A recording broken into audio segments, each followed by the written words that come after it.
I'm going to begin this piece in portrait format. I'll begin with my golden spiral framework and then I'll work from there. This is the first stage of this piece and I've followed two aspects of the framework.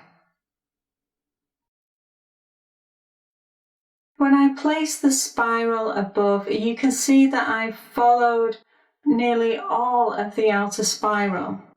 There is just that one area in the top right where it rises to a point. I've also placed my green shape on that key area where the spiral gets smaller and smaller. When you're following this framework, those two things are connected and it's necessary to use them both. The area where the spiral gets smaller and smaller is like a pivot for the outer spiral. The relationship between them is important, and this is why this framework creates such an interesting composition. If you use one and not the other, it won't create such interesting images.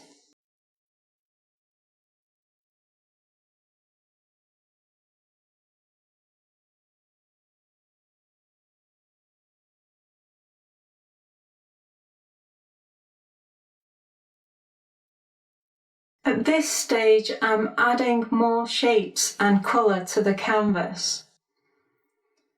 I'm constantly responding to what's already on the canvas. You'll notice the red shapes are defined by the shapes that are already present. The edges follow the same shape as the other objects.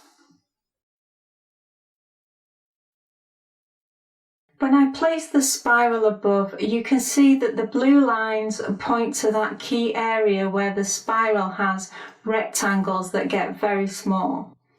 Those blue lines are drawing more attention to that part of the canvas. They are leading lines that are guiding the viewer's eyes.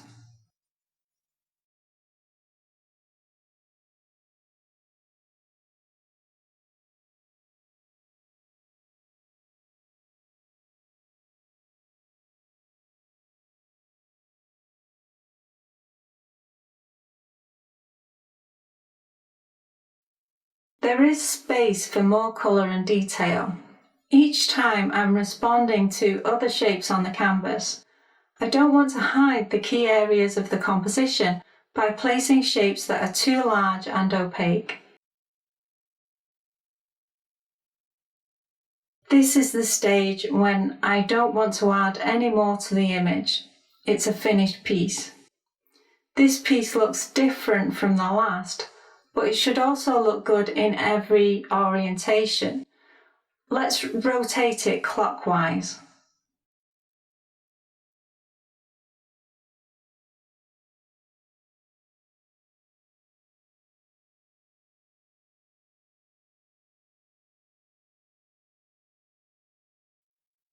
The composition is good whether it is in portrait or landscape format. Every orientation creates a strong composition, although that doesn't mean that each version is equal. Composition is important, but it isn't the only way that we can analyse a piece of artwork. Let's take a look at the two portrait versions. When you first look at these two images, you might think it's impossible to see them as being different.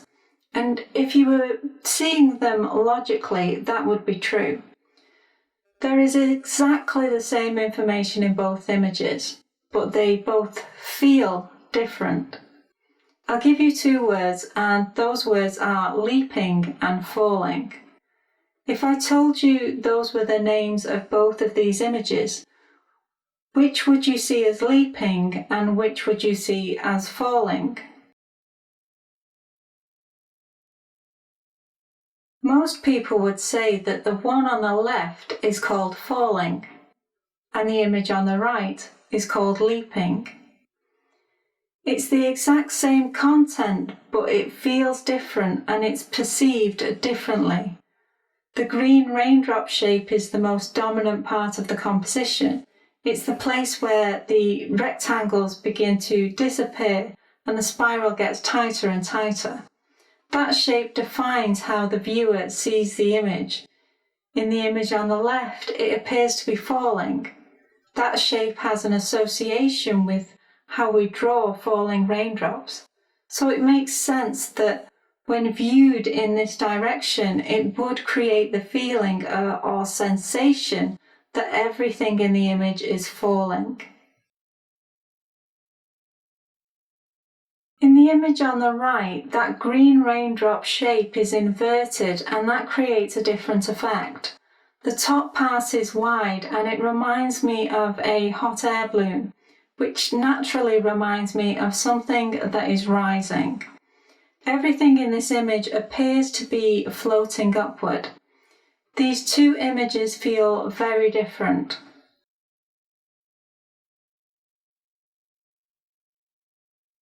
In the end, I decided to go with a landscape composition.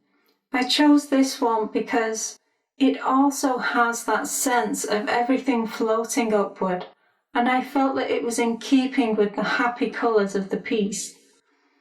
It's important to think about composition, but also important to think about the effect the piece has on the viewer and what you're trying to express with the work that you create.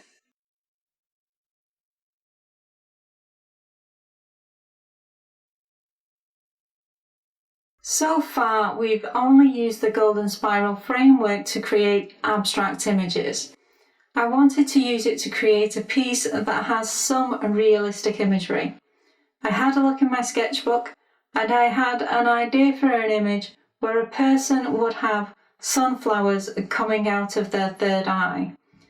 Okay, so perhaps it's not a completely realistic image because that doesn't happen in daily life, but it is an image that contains realistic elements because people exist and so do sunflowers. This is the image that I created using the golden spiral as the framework for the composition.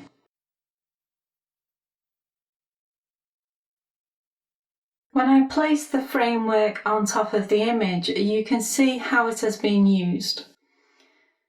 You'll see that most of the sunflowers follow that outer spiral. 6 out of the 7 flowers directly touch the line of the spiral.